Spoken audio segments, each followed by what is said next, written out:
মনে রাখবে একটা সিএম মানে ক্লজ মার্কার মানে দুইটা ভার্ব, বুঝতে পেরেছো? আর ক্লজ মার্কার কোনগুলো আমি তোমাকে বলি এক নজরে।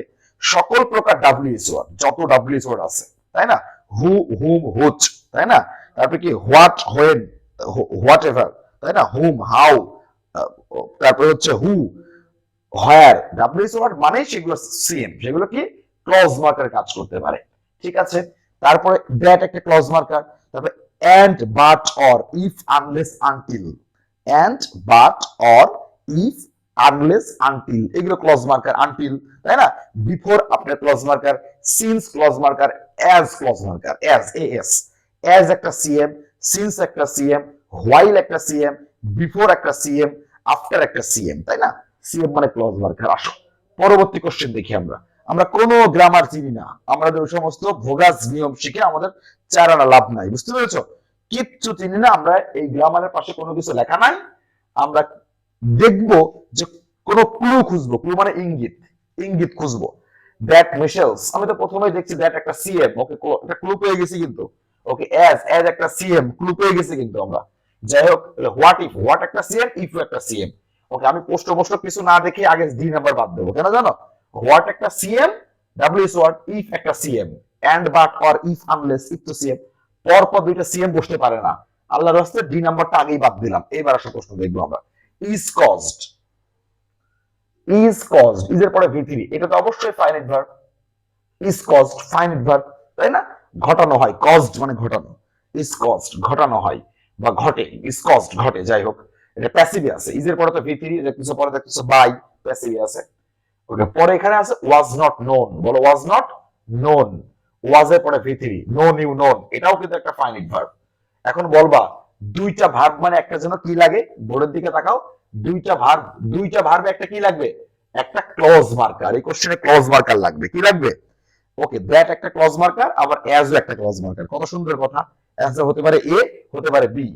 ওকে, মিশেলস মানে এটা রোগের নাম, মিশেলস মানে হচ্ছে হাম, বুঝছো? এটা রোগের নাম, মিশেলস একটা রোগ, হাম, হামের ইংরেজি মিশেলস, এস আছে। এটা এস থাকার পরেও কিন্তু সিঙ্গুলার, যেহেতু রোগ নামটা অবশ্যই সিঙ্গুলারই হবে। তাহলে দেখো খেয়াল করে, দুইটা ভার্বে একটা সিএম নেই, তাহলে সি নাম্বার অ্যান্সার না, কোনোভাবেই সি নাম্বার না। হতে পারে দ্যাট, হতে পারে অ্যাজ। আসলে এবার দেখি আমরা। মিশেলস, অবশ্যই মিশেল সাবজেক্ট, কারণ আমরা দেখো এই বোর্ডে লিখছি that plus subject plus verb, বহুল প্রচলিত কথা কিন্তু এটা। ওকে, মিশেলস অবশ্যই রোগের নাম, অবশ্যই নাউন সেটা, আর নাউন মানে তো অবশ্যই সাবজেক্ট। আর আমরা জানি রোগের নাম অল টাইম সিঙ্গুলার হয়, সেটা এস থাকার পরেও, তাই না? এরকম মিশেলস এর মতো একটা শব্দ আছে কিন্তু, আমি যে এখানে লিখে দিচ্ছি, হ্যাঁ, এর মধ্যে MUMPS, মামস, MUMPS মামস, এখানে কিন্তু এস আছে। মামস মানে পানশিকা রোগ, এটা রোগের নাম, বুঝছো? মামস না জানলে কিন্তু এই মামস এর পরে তুমি বলবো না মামস আর, না, মামস ইজ, বুঝতে পেরেছো? মামস হ্যাভ না, মামস হ্যাজ। রোগের নাম অল টাইম সিঙ্গুলার হয়, যত এস থাক না কেন, বুঝতে পেরেছো? মামস মানে রোগের নামটা কি বলতো? পানশিকা, লিখে নিতে পারো, হ্যাঁ, পানশিকা রোগ। যাই হোক, এটা বক্সের মধ্যে আমি দিয়ে দিলাম যে ইজ কজড আর আছে ওয়াজ নট নোন। এর জন্য এখন এর জন্য লাগবে দুইটা ভার্বে একটা সিএম লাগবে। তাহলে আমরা দেখছি অ্যাজ ও সিএম, দ্যাট ও সিএম, তাই না? দেখি যে মিশেলস অবশ্যই সিঙ্গুলার, এস থাকার পরে রোগের নাম তো আর প্লুরাল হতে পারে না। তাহলে মিশেলস ইজ কজড বাই ভাইরাস, বলছে মিশেলস হার্ম একটা ভাইরাসের দ্বারা ঘটে, বুঝতে পারছো? হার্ম ঘটে একা একা না, এটা ভাইরাসের দ্বারা ঘটে। মিশেলস ইজ কজড ঘটে ভাইরাসের দ্বারা। পরে আছে ওয়াজ, এই যে ওয়াজ ভার্ব, বলো ভার্বের জন্য কি লাগে? এই প্রশ্নের উত্তর তোমরা নিজেরা 10 বার বলবা। ভার্বের জন্য কি লাগে তোমরা জানো কিন্তু, মনে মনে অনেকে বলতেছো হয়তো ভার্বের জন্য ভাইয়া সাবজেক্ট লাগে। ভেরি গুড, ভার্বের জন্য কি লাগবে? সাবজেক্ট। এখন দেখো তো, বাই এ ভাইরাস, এ তো সাবজেক্ট না। প্রিপজিশনের পরে এটা কি কোনোদিন সাবজেক্ট হয়? এটা ইংরেজি খুব বেসিক কথা, যে প্রিপজিশনের পরে ভাইয়া সাবজেক্টও না অবজেক্টও না, এই কথা কিন্তু মনে রাখতেই হবে। বাই প্রিপজিশন, এই বাই এ ভাইরাস এর কোনো চারনা দাম নাই, না সাবজেক্ট না অবজেক্ট, কারণ প্রিপজিশনের পরে সাবজেক্টও হয় না অবজেক্টও হয় না। তাহলে এখন ওয়াজ একটা ভার্ব, ভার্বের জন্য লাগবে সাবজেক্ট। দ্যাট আমরা জানি দ্যাট অবশ্যই সাবজেক্ট হয়। দ্যাটের বাংলা যা, দ্যাটের বাংলা কি বলতো? যা, যা বা যেগুলো। বলতেছে মিশেলস হার্ম ঘটে একটা ভাইরাসের দ্বারা, যা ওয়াজ নট নোন, যা জানা ছিল না, আনটিল 1911, যা 1911 সাল পর্যন্ত জানা ছিল না, বুঝতে পেরেছো? যা 1911 সালের আগ পর্যন্ত জানা ছিল না। যা ওয়াজ নট নোন, কি সুন্দর কথা, that plus subject plus finite verb, তাই না? তাহলে দেখো অ্যান্সার কিন্তু অবশ্যই এ। আর অ্যাজ জীবনেও সাবজেক্ট হয় না। অ্যাজ মানে যখন, অ্যাজ মানে যদিও, অ্যাজ কোনোদিনও কি হয় না, সাবজেক্ট হয় না। তাহলে ওয়াজ এর জন্য, ভার্বের জন্য আমার লাগবে সাবজেক্ট। আমরা জানি সাবজেক্ট হয় দ্যাট, কিন্তু অ্যাজ তো জীবনেও সাবজেক্ট না। ব্যাপারটা ক্লিয়ার তো? Very good. তাহলে আমরা বুঝলাম 1 নাম্বার আর 2 নাম্বার। এটা খুবই সহজ কথা। যখন অপশনে আমরা দেখব ক্লজ মার্কার, বলো কি মার্কার, অথবা কনজাংশন, তখন আমরা চিন্তা করব একটা সেম মানে দুইটা ভার্ব। একটা সেম মানে কিন্তু তিনটা ভার্ব না। আমরা জানি দুইটা সেম মানে তিনটা ভার্ব। বলো ভার্ব গুলো কেমন চেহারা? Finite verb. Very good. আসো 3 নাম্বার কোশ্চেনটা দেখি আমরা। The book that I lent gap. অনেকেই মনে করতে পারো ইউ এর পরে হ্যাভ আছে, আবার ইউ এর পরে হ্যাজ আছে। ওকে, মনে হয় হচ্ছে এখানে ইউ হ্যাভই হবে, কারণ আমরা জানি ইউ এর পরে হ্যাভ হয়। শোনো ভাই, খুবই সহজ কথা। শুধু অপশন দেখে সিদ্ধান্ত নিবা না, অপশনটা গ্যাপের মধ্যে বসায় দিবা মনে মনে। কম্পিউটারের মতো পেস্ট করবা, কপি পেস্ট মনে মনে বসায় দেওয়ার পরে যদি বাংলা মেলে তবে হবে। শুধু অপশন দেখে সিদ্ধান্ত নিবা না, বুঝতে পেরেছো? শুধু কোশ্চেন দেখে সিদ্ধান্ত নিবা না।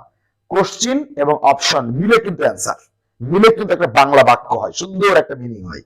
বুঝতে পেরেছো? আসো দেখি আমরা।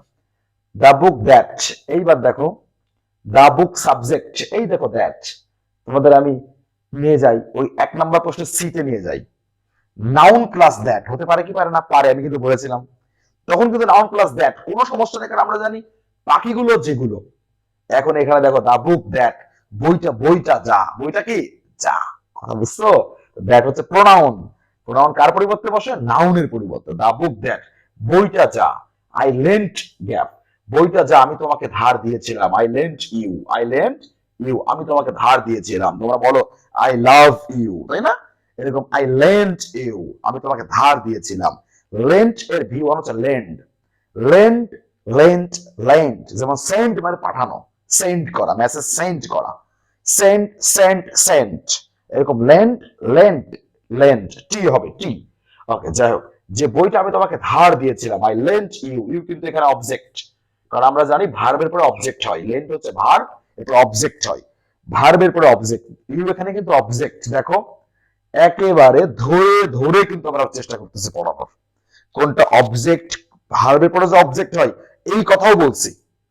তার মানে তোমরা নিশ্চিত থাকো এমন কোনো বেসিক কথা নাই যে এটা আমরা মুখ দিয়ে বের করবো না। কথা বুঝতে পেরেছো? ইনশাআল্লাহ সর্বোচ্চ লেভেলে চেষ্টা করব বেসিকটা ক্লিয়ার করার। ওকে, দ্য বুক দ্যাট, বইটা যা আমি তোমাকে ধার দিয়েছিলাম। আই লেন্ট ইউ, আমি তোমাকে ধার দিয়েছিলাম, তাই না?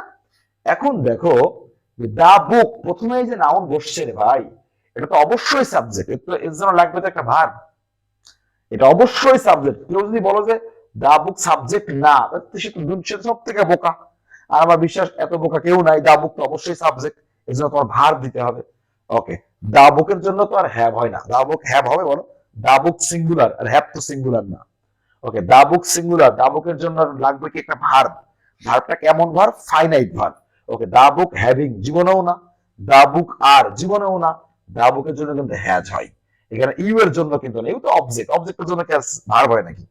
বাংলাটা হচ্ছে বইটা যা, আই লেন্ট ইউ, আমি তোমাকে ধার দিয়েছিলাম। ওই বইটাই হ্যাজ আছে একটা ভালো গল্প। কথা বুঝছো? যে বইটা আমি তোমাকে ধার দিয়েছিলাম ওই বইটাই আছে একটা ভালো গল্প। হ্যাজ মানে থাকা, আছে অর্থে। সেই the book has a nice story, a good story, সেই বই একটা ভালো গল্প আছে। এই দেখো এখানেও দ্যাট একটা সিএম, দ্যাট কি বলতো? সিএম, একটা সিএম মানে দুইটা ভার্ব। এই দেখো এখানে লেন্ট একটা ভার্ব, এই দেখো হ্যাজ একটা ভার্ব। হ্যাজ এখানে মেইন ভার্ব, ভার্বের 1 নাম্বার রূপ, তাই না? অনেকে কিন্তু আমাদের বেসিক যদি খুবই দুর্বল, তারা হ্যাজ দেখেই বলে দাও কিন্তু হ্যাজ প্রেজেন্ট পারফেক্ট না। প্রেজেন্ট পারফেক্ট হওয়ার জন্য হ্যাজের পরে ভি থ্রি লাগবে। এখানে তার ভার্বের 3 নাম্বার নাই, এখানে হ্যাজ হচ্ছে মেইন ভার্ব। আমরা জানি ওই যে হ্যাভ হ্যাজ, হ্যাড হ্যাড, তোমরা পড়ছো কিন্তু হ্যাভ হ্যাড হ্যাড। আর হ্যাভেরই তো হ্যাজ, হ্যাভ হচ্ছে বেস আর হ্যাজ হচ্ছে প্রেজেন্ট ফর্ম, তাই না? ওকে, তাহলে এখন দেখে দা বুক হ্যাজ, তোমাকে যে বইটা দিয়েছিলাম বইটা একটা দারুণ গল্প ছিল। আমার বিশ্বাস এই 3টা প্রশ্ন তোমরা সবাই সুন্দর করে বুঝেছো। যদি কোনো সমস্যা থাকে কমেন্টে জানাও যে ভাইয়া এটা এইভাবে, যে কোনো পরামর্শ তোমরা আমাদেরকে কমেন্টে জানাবো অবশ্যই। বুঝতে পেরেছো? Very good. তাহলে সবাই এই 3টা প্রশ্ন কম যদি হয় প্রত্যেকটা প্রশ্ন 10 বার করে প্র্যাকটিস করবো, প্রত্যেকটা প্রশ্ন 10 বার করে কম করে, তাও কম হয়ে যাবে, বুঝতে পেরেছো? ওকে, ভেরি গুড।